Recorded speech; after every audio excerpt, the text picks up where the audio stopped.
Hello, today we'll be demoing the blast hole auto stakeout function in Trimble Access mines. With an import design file, mines will automatically locate and stake out blast holes in the mine. Maximize efficiency with the auto stakeout timer by eliminating the need to reset after each point.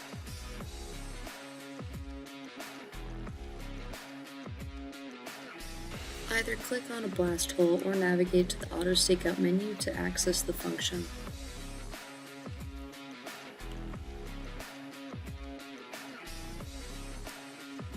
Verify that your points appear.